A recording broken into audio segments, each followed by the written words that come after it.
नमस्कार दर्शक बंधु ओडिया राशिफल चैनल को आपन समस्त स्वागत। आज हूँ 8 जून 2024 सोमवार।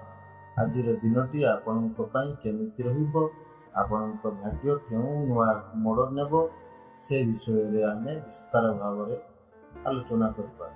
या सहित वीडियोर शेष रे आम आचार्य चाणक्यर एक एमिति नीति विषय रे जानिबा जहाँ आपणक जीवन को सफल करिबारे बहुत साहाय्य करिवो। तेणु वीडियो को शेष पर्यंत निश्चय देखंतु।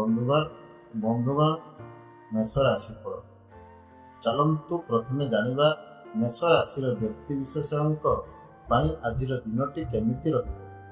दर्शक बंधु, मेष राशि लोकंक आज दिनटी बहुत भल एवं शुभ प्रमाणित होगाक जाउअछि।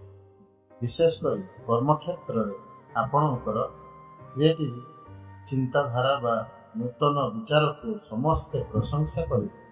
आपणकर यही नियारा शैली जुगु समाज रे एवं कार्यालय रे आपणकर मान सम्मान और प्रतिष्ठा वृद्धि पाइब। कैरियर जदि आपण चाकरी करुछंती तेबे आज आपणक ऑफिस रो उच्च पदस्थ अधिकारी बा बॉस आपणक काम रे बहुत प्रसन्न रहिबे।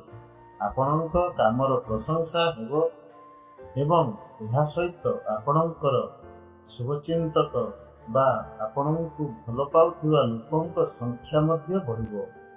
आर्थिक स्थिति आज आपणकु धन लाभर अनेक नुआ नुआ सुयोग मिलिबो।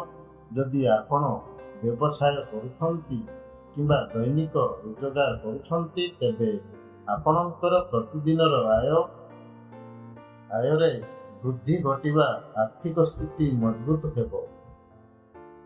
सावधान किंतु मने रखंतु आज आपणको निज स्वास्थ्य प्रति विशेष सावधान रहिबाक पड़िबो। खाइबा पीवा प्रति ध्यान दियंतु। यह सहित आउ एक कथा मने रखंतु, कौनसी बाहर व्यक्ति किंबा अपरिचित लोकंक मिठा पिठा कथारे फासी जातु ना। काहाकू आखि बुझी विश्वास करंतु ना। शुभ रंग और शुभ अंक आज आपणक पई शुभ रंग हेउछि नाली एवं शुभ अंक हेउछि 9।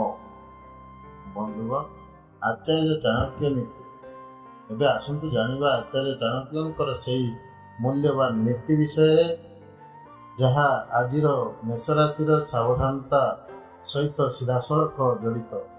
महान कूटनीतिज्ञ एवं ज्ञानी आचार्य चाणक्य तांकर चाणक्य नीति रे कहिसंती जे अत्यधिक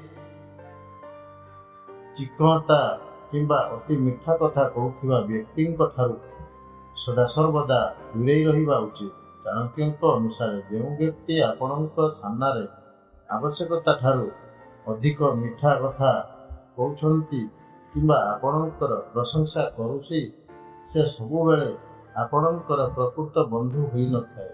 अनेक समय रे लोक माने निजर स्वार्थ हासिल करिवा पई किंबा आपणकु धोखा देवा पई एभली छलनार सहारा नहीं थांती। ठीक सही परी जेमिति शिकारी पक्षी को धरिवा पई मधुर स्वर रे शब्द करिथाए किंतु तार प्रकृत उद्देश्य हेउछि पक्षीर शिकार करिवा। तेणु आज मेष राशि जातकंक धारींकु चाणक्यंकर एही नीति को मने रखिबाकू हेबो। कौनसी अपरिचित व्यक्तिर मिठा कथारे पड़ी निज गोपनीय कथा किंबा टंका पैसा कारोबार विषय काहाकू कहतु नाही। सतर्क रुहंतु एवं निज बुद्धि प्रयोग करी आगकू बढ़ंतु।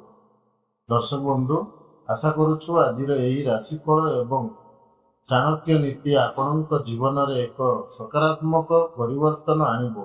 यदि आपणको आमर एही प्रयास भल लागि थाए तेबे वीडियो को एक लाइक करंतु, चैनल को सब्सक्राइब करंतु एवं आपणक सांगमानक सह शेयर करने को जमारू भूलंतु नहीं। आपणक दिनटी शुभमय हेउ। ଏମିତି କହି ବିଦାୟ ନେଉଛୁ। ଧନ୍ୟବାଦ। ଜୟ ଜଗନ୍ନାଥ, ଜୟ ମା ଲକ୍ଷ୍ମୀ।